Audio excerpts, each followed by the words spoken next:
See you. Are you ready? Yes, I am. Yes, please welcome our next contestant, Paul Chima. Hope. Hope. Paul Chima.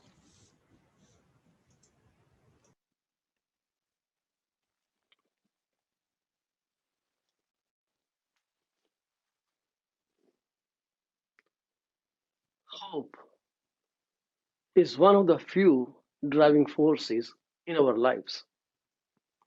As long as we have hope, we keep working, moving forward. Whenever we have a dent in our hope, we look toward each other, maybe go to religious places.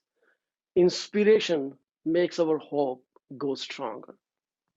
But there are times when people go totally hopeless. This is the time when bad decisions are taken.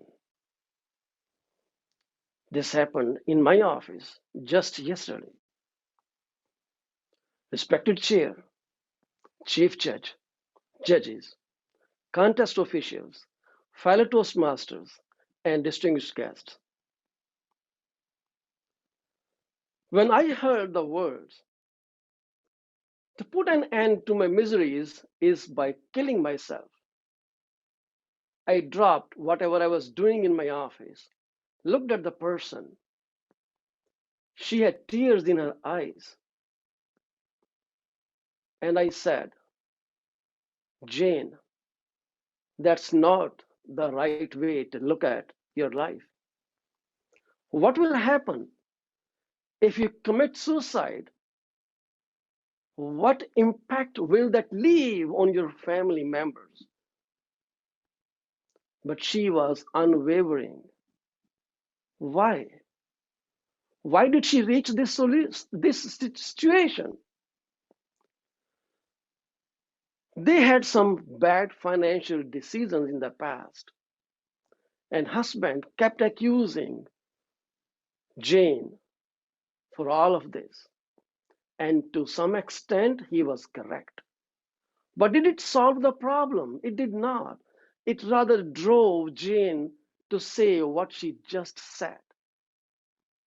I felt like someone who needed to infuse some hope into the person who is on the brink of losing all hope that life has to offer.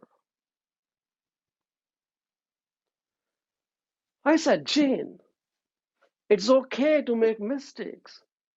Happens all the time. May not be your reason, but every decision you took in your life was for what? For betterment of your family situation. She said, yes, it's the external factors that do not support your plan happens. But she said, once she is no more in this world, she wouldn't care what happens afterwards. I said, Jane, have you heard about Professor Mori? And she said, no. Jane is a lab technician in hospital. So I said, Jane, Professor Mori worked in the Brandeis University in Massachusetts, USA. This person loved life like crazy. He loved to dance. He was a sociology professor and he had a few books in his name. And he also wrote a book called Letting Go. And then he has a book, The Mental Hospital. Jane asked me, what about him? I said, tell me, how would a man feel? The man who loved dancing, who loved music, who loved life like crazy wild person. How would he feel when someone tells him that he is suffering from ALS disease? For those of you who do not know what ALS is, it is amyotrophic lateral sclerosis. And what it does, it breaks the communication between nerves and the muscles.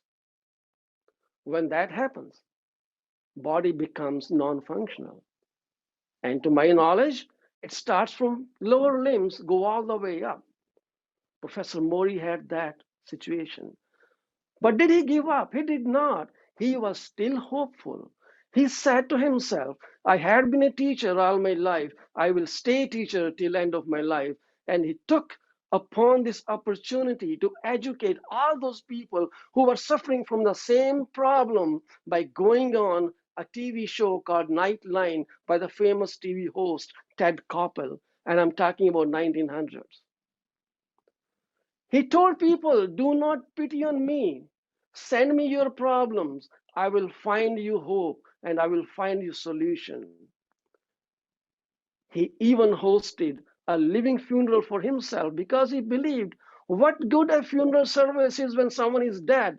He can't hear the good thing you are saying about him. I want to hear myself. What a hope he gave the entire world. Listening to this, I asked Jane, I said, Jane, tell me, is your problem bigger than Professor Mori's problem, who had no hope to live? And Jane was shocked. I could see a shift in her mind. She said, Paul, I have no problem at all. I will fight it out. I know I can fix this problem. I was happy to give a hope to this person who just said the end to my miseries would be to kill myself. She doesn't say that anymore. I even drove her to her house because her husband said, no, I will not take her with me. They were angry with each other. They are upset with each other. That's okay. But all through my drive to her house, she was so positive. I know most of you are doing the stuff. You're helping fellow citizens, people around you who need your help because you are the institution who can give hope to people who are on the brink of losing it. That's the biggest virtue of our life. Keep giving hope, guys. That's what makes us human beings. That's what makes us compassionate. And that's what gives a purpose to our life. Back to you, Chair. Thank you.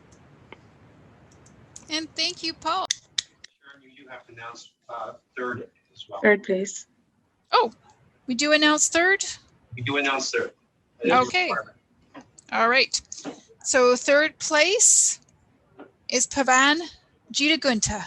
Congratulations, Pavan. And the winner of the Division E contest, who will be going on to the district contest and perhaps become our next international winner, is Paul Chima. Congratulations to Paul. So congratulations to all our contestants again, and thank you to everyone for coming out, and those of you who've